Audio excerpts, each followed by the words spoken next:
Merci. Minister, I have only two questions. Yes. Qu'est-ce que vous pensez de cet événement? Qu'est-ce que ça implique pour le Togo et pour l'Afrique entière? C'est ça, en français, c'est ça? Français. En français. Yeah, that's easy. Non, quelle est la question? Qu'est-ce que vous pensez de ce genre d'événement? Et qu'est-ce que ça implique pour le Togo, puisque vous représentez le Togo et l'Afrique? Je pense que cet événement est important parce que d'abord, nous sommes en train de célébrer les 125 ans de la première conférence qui incarne celle du panafricanisme. Et nous sommes en train de préparer le 9e congrès panafricain. Donc tous les congrès panafricains ont commencé ici à Londres. Donc c'est important de revenir à Londres, là où tout a commencé, avec William Dubois lors de la conférence en 1900, et voir ce que nous allons faire cette année au Togo. Et cet événement est important parce que l'histoire se répète.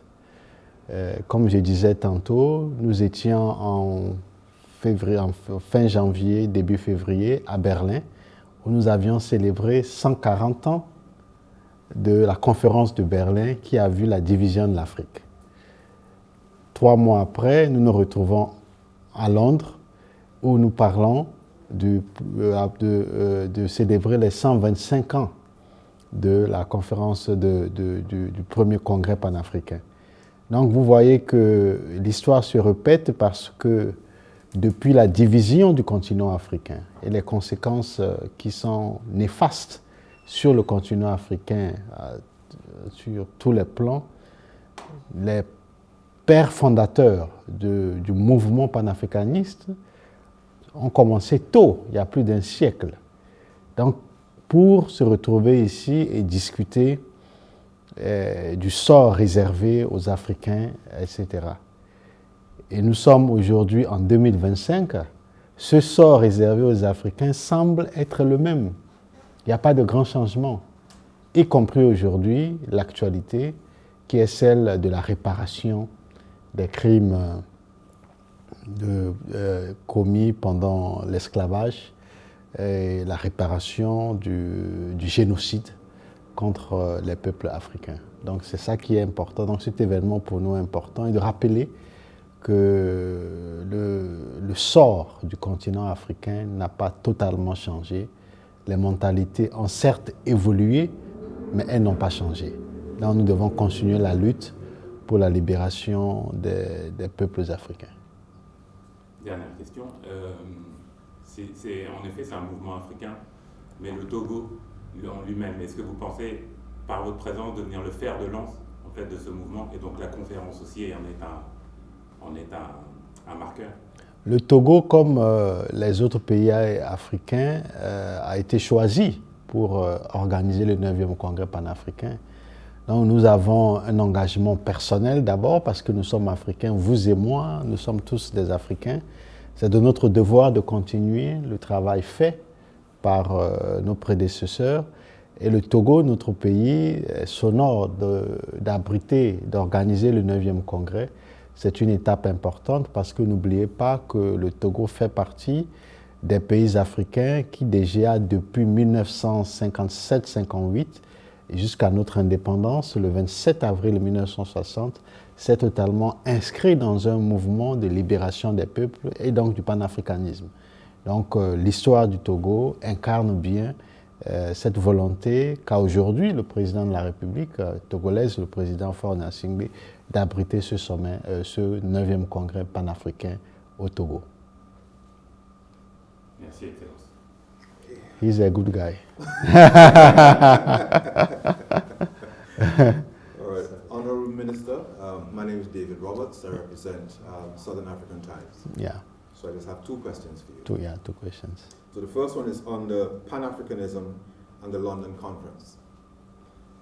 Honorable Minister, the London Conference marks 125 years since the first Pan-African gathering. What, in your view, is the greatest legacy of that historic event, and how does Togo envision building on it through the 9th Pan-African Congress in Lomé?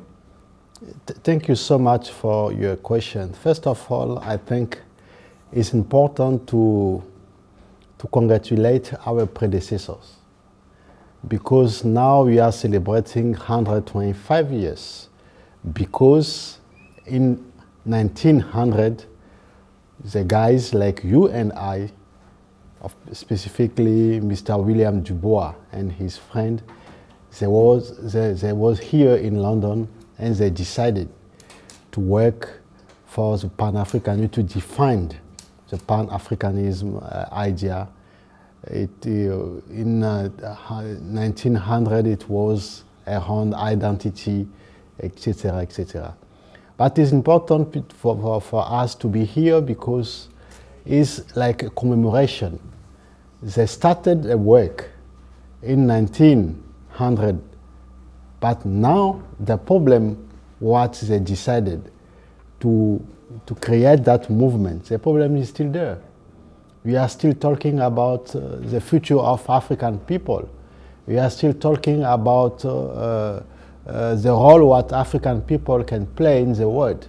When you see the situation of African people, of African continent, and African descents, I think we have to be proud to continue to work for Pan-Africanism movement, Pan-Africanism ideals. And of course, my country as Togo, we are honored to organize that the 9th Pan-African Congress in Lomé, because as you know, during the independence time around 1958 and 1960, in the African continent, Togolese Republic, it's not Togolese Republic before, it's become Republic after 1960. So our predecessors, the father of the independence, worked very hard to give us the independence, to give us the freedom for our population. So we as Togo, we are very proud, to welcome everyone the next December in Lomé to discuss about the role of African people, African countries can play in the multilateral organization, because it's one of the theme of is the main theme of the Lomé meeting in December. Thank you. My last question. At the United Nations, I try to respond to the question, all the questions in this, but okay, I will take yes. At the United Nations, you spoke passionately about Africa's vulnerability to international terrorism. How does Togo's hybrid approach, security plus development, differ from traditional counter-terrorism models, and what lessons can the international community draw from it? I see it's a very difficult question, but I will try to respond very simple like this. When we talk about terrorism, in Togo we have a terrorism attack also. Togo, as you know, is a West African area. We have the Sahelien state countries like Mali, Burkina Faso, and Niger. We are sharing the same border with Burkina Faso. Only 2 or 3 months ago, we had a terrorism attack from Burkina Faso. So we don't have choice as Togo to work and to work together with Sahelian countries against a terrorism issue what we have. So the terrorism what we are talking now is of course in the West African region, but when you try to add or to mix terrorism and development, it becomes difficult. The resources what we have, the financial resources what we have, we can take it for education, for health, brief for the development of our countries. Unfortunately, because we have that issue, we need to take the part of our resources for, of course, to support the Togolese army, to support, to pay the equipment, and the weapons of our country. So what we need is first, it's better for us to work only for development of our country. Unfortunately, the situation like what we have, we don't have a choice to at the same time work for development. We have to do it for ourselves and for our population, and to protect the population by the arms, and of course by all the support what we can give to the Togolese army. Finally, I think we need to think ourselves about the terrorism issue what we have in Africa. We have a terrorism issue in west part of Africa, in east part, sometimes is everywhere in Africa, without some part, of course. But I would like to ask you, ask myself, why 20 years ago we didn't have a terrorism issues in our continent only right now? Where the terrorism group find, the financial support to come to attack us?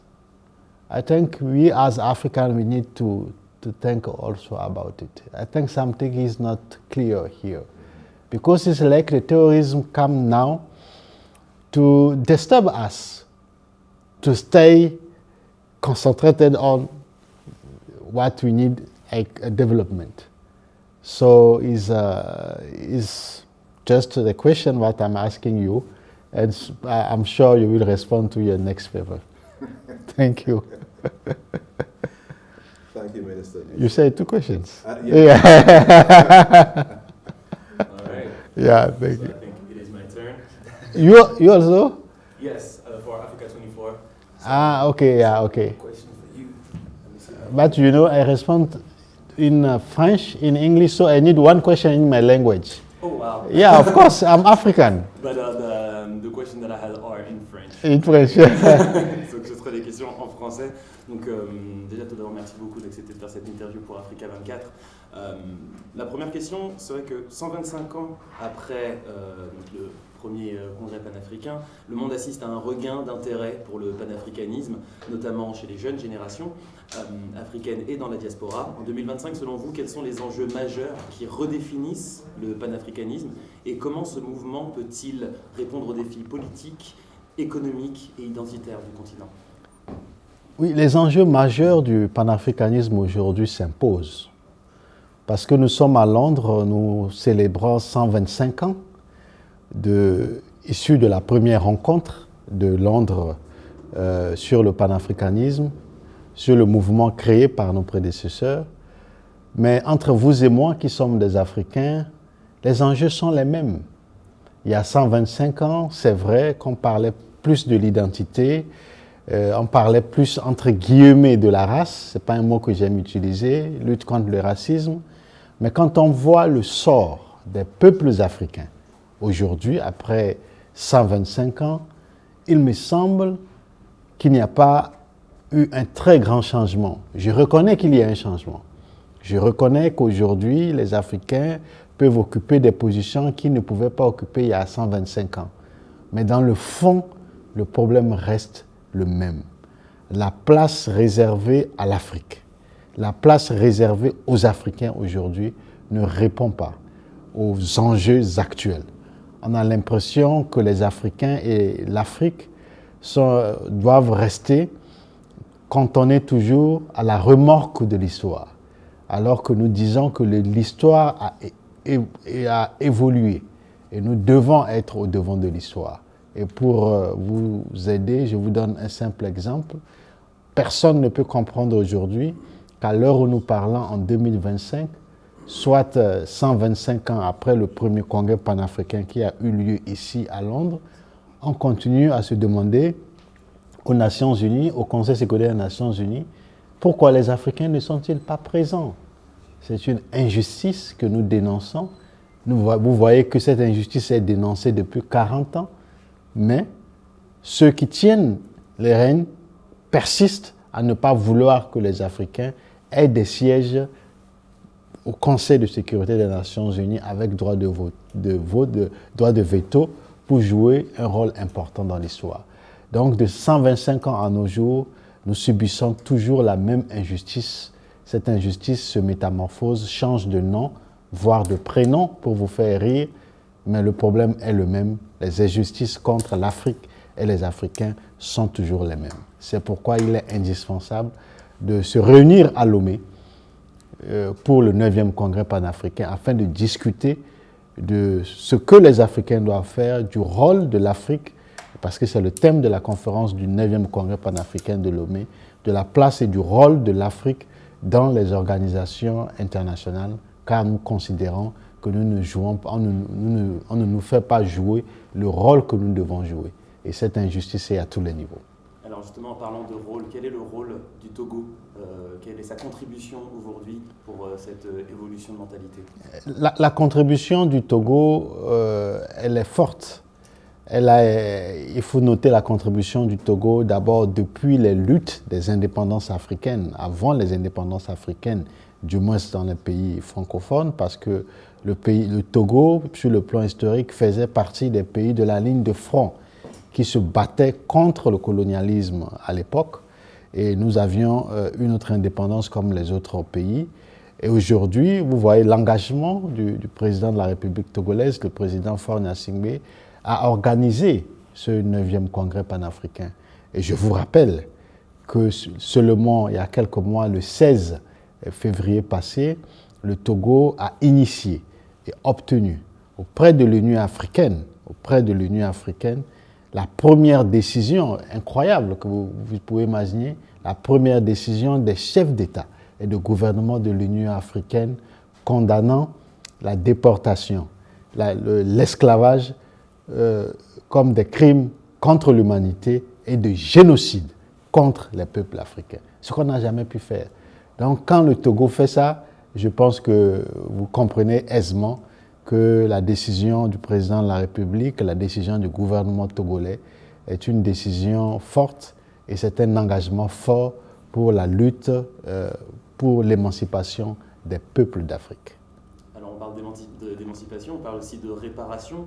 Alors selon vous, quelle est la nature des réparations que l'Afrique doit aujourd'hui revendiquer et avec quels interlocuteurs? C'est une question très difficile. Je n'oserais pas m'aventurer sur pour vous donner une réponse parce que la question de la réparation, la réponse à la question de la réparation n'est pas la même. Je dirais comme en français facile, la réponse est plurielle. La question est une, mais la réponse est plurielle. Cette réponse, quand vous demandez à un Africain vivant sur le continent africain, elle n'est pas la même que nos frères et sœurs des Caraïbes, des Amériques, etc. Mais ce que je sais, c'est que la nécessité de la réparation, elle est une pour tout le monde. C'est d'ailleurs pourquoi l'Union africaine a inscrit le thème de la réparation comme thème de l'année 2025. Et ici, à Londres, nous venons aussi parler des réparations pour essayer avant le 9e congrès panafricain de Lomé, essayer d'unifier nos positions en écoutant tout le monde de la diaspora, des Caraïbes, des Afro-descendants, etc., pour avoir plus ou moins une position commune et en discuter à Lomé lors du 9e congrès panafricain. Selon vous, il y a une possibilité d'une structuration nationale autour de cette question de la réparation ?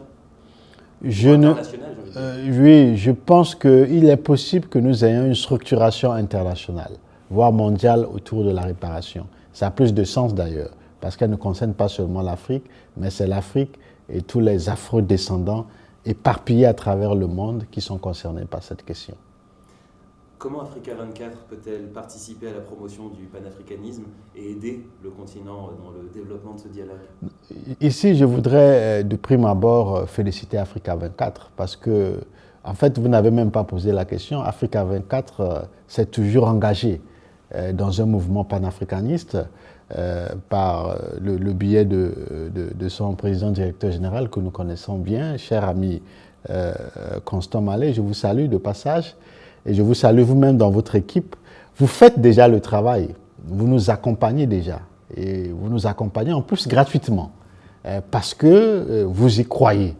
Donc je crois que le rôle que joue Africa 24 dans l'accompagnement des mouvements panafricanistes à travers le monde et dans l'accompagnement du succès du 9e congrès panafricain est un rôle que nous saluons et nous vous sommes très reconnaissants. Nous souhaitons d'ailleurs que les autres chaînes panafricaines puissent vous rejoindre afin qu'ensemble on puisse mener cette lutte. Ce n'est pas une lutte pour le Togo, elle n'est pas une lutte pour un quelconque pays africain ou pour une personne, c'est une lutte pour le continent africain et puis pour tous les Africains vivant sur le continent et en dehors du continent ensemble.